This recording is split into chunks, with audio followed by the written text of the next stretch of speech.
आज मैं आपको क्षितिज खंडगा से काव्यखंड में पाठ 4 कैदी और कोकिला पढ़ा रही हूँ, जिसे आप ध्यान से सुनेंगे। पद्यखंड। क्या गाती हो, क्यों रह जाती हो, कोकिल बोलो तो, क्या लाती हो, संदेशा किसका है, कोकिल बोलो तो। ऊंची काली दीवारों के घेरे में, डाकू चोरों बटवारों के डेरे में, जीने को देते नहीं पेट भर खाना, मरने भी देते नहीं तड़प रह जाना। जीवन पर अब दिन रात कड़ा पहरा है, शासन है या आतंक का प्रभाव गहरा है। हिमकर निराश कर चला रात भी काली, इस समय कालिमा मई जगी क्यों आली।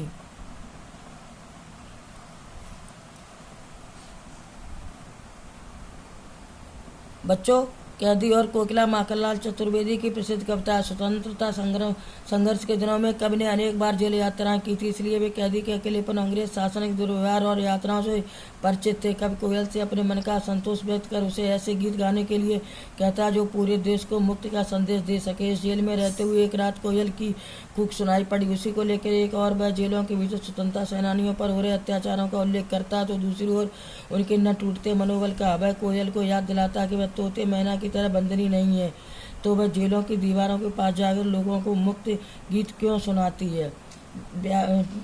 व्याख्या। कोयल, तुम क्या गा रही थी, क्या संदेश ला रही हो, यह किसका संदेश है, मुझे इसके विषय में बताओ। जेल की इन ऊंची काली दीवारों के घेरे अर्थात जेल की कोठरी में, जिससे चोर डाकू जेब कतरे सभी बंद है, न जीना बन पा रहा है, न मर पाना हो पा रहा है। इस प्रकार तड़प तड़प कर रहना पड़ता है, जीवन पर कड़ा पहरा लग गया है। वह शासन की आलोचना करते हुए कहता है कि यह शासन है या अंधेरे का घना प्रभाव। इस काली अंधेरी रात में जबकि दुखी दुख तू भी काली ही है, क्यों इस प्रकार जग रही है तथा इस समय क्यों आ गई है। तुम्हारी बोली सुनकर क्यों हृदय की पीड़ा फिर से उभर गई है। पीड़ा बहुत बोझ वाली अर्थात गंभीर है, जिसने यहाँ क्या लूट लिया कि वैभव संपत्ति की रक्षा करने वाली के समान तू है, बोल पड़ी है। अगला गद्य काव्यखंड। क्या देख न सकती जंजीरों का गहना, हथकड़ियाँ क्यों यह ब्रिटिश राज का गहना, कोलू का चर्रा क्यों जीवन की तान, गिट्टी में अंगुलियों ने लिखा गान है, मुँह मोट खींचता लगा पेट पर जुआ, खाली करते हैं ब्रिटिश अकड़ का कुआ, दिन में करुणा क्यों जगी रुलाने वाली, इसलिए रात में गजब ढा रही आली, इस शांत समय में अंधकार को भेद रो रही क्यों हो, कोकिल बोलो तो, चुपचाप मधुर विद्रोह बीज इस बात बो रही हो क्यों, कोकिल बोलो तो। प्रसंग। इन पंक्तियों में व्यंग्य के माध्यम से कवि ने कोयल को उलाहना देते हुए अंग्रेजी शासन द्वारा भारतीय पर हो रहे अत्याचारों का वर्णन किया है। कवि कहता है, कोयल, क्या तुम्हें शरीर पर पड़े जंजीरों के गहने नहीं दिखाई देते, ये हथकड़ियाँ नहीं, अरे ये तो अंग्रेजी शासन के आभूषण हैं। कोलू चलाने से निकली चरक चूकी आवाज़ हमारे जीवन की तान बन गई है। गिट्टी तोड़ते अंगुलियों ने उन पर अपने गीत लिख दिए। जेल के कुआं में पानी खींचने वाले मोट भी पेट पर जुआ बांधकर हम ही चलाते और अंग्रेजों के शासन की अकड़ से भरे जलकूपों को खाली करते, अर्थात उनकी सत्ता को कमजोर बनाते। तू भी हमारे ऊपर ही हो रहे अत्याचार को देखकर दिन में इसलिए नहीं बोलती कि शायद हमारे भीतर कष्टों को झेलने के विषय में सोचने के पर करुणा जा इसलिए तुम रात में मुझे सुना रही हो यह अजब अमानवीय संदेश और व्यथा। अगला पद्यखंड। काली तू रजनी भी काली, शासन की करनी भी काली, काली लहर कल्पना काली, मेरी काल कोठरी काली, टोपी काली, कमली काली, मेरी लौ श्रृंखला काली, पहले की हुंकृत की ब्याली, तिस पर है गाली ए आली, इस काले संकट सागर पर मरने की मंदवाती, कोकिल बोलो तो, अपने चमकीले गीतों को क्यों कर हो तैराती, कोकिल बोलो तो। तुझे मिली हरियाली डाली, मुझे नसीब कोठरी काली, तेरा नभ भर में संचार, मेरा 10 फुट का संसार, तेरे गीत कड़ा में बा, रोना भी है मुझे गुना। अब कवि कहता है कि काली तू रजनी भी काली, हे कोयल तू भी काली है, रात भी काली है, और शासन की करतूतें करनी भी काली है।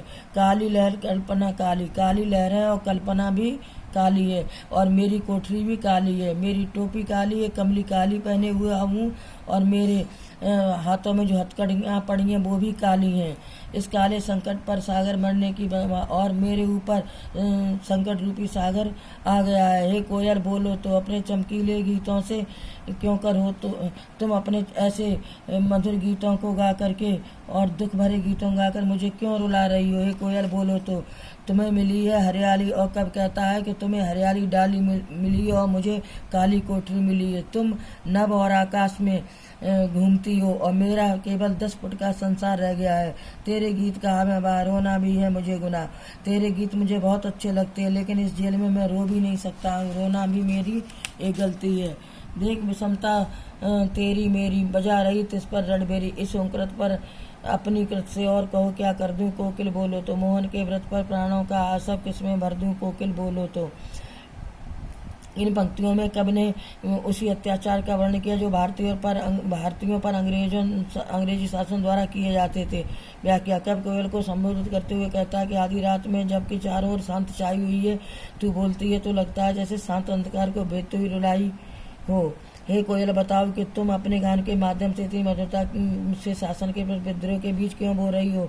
रात काली है, तू काली है, इस शासन की करतूतें भी काली, लहरें भी काली, कल्पना का रंग भी काला, सिपाहियों की टोपियां, कैदियों के कंबल सभी काले हैं, मेरी लोहे की जंजीरें भी काली, अर्थात पूरा परिवेश अमानवीय है, जुल्म और लत से भरा हुआ है, प्राणों पर भी संकट है। ऐसे में जबकि शासन इतना क्रूर और निर्दयी है, पराधीनता के इस संकट रूपी सागर में मुक्त की आकांक्षा रूपी इन चमकीले गीतों को क्यों तैरा रही हो। किंतु यदि मेरी व्यवस्था जानते हुए भी तुम मुझे अपनी स्वर रूपी रणभेरी सुना कर मुक्त के संग्राम के लिए प्रेरित कर रही हो, तो तुम्हारी संकार के बदले तुम ही बताओ मैं और रचना के माध्यम से और क्या कर दूं। हे कोयल, तुम ही बताओ कि गांधी के देश की स्वतंत्रता के व्रत की रक्षा के लिए अपने प्राणों के रस का आशा बनाकर किसके प्राणों में भर दूं।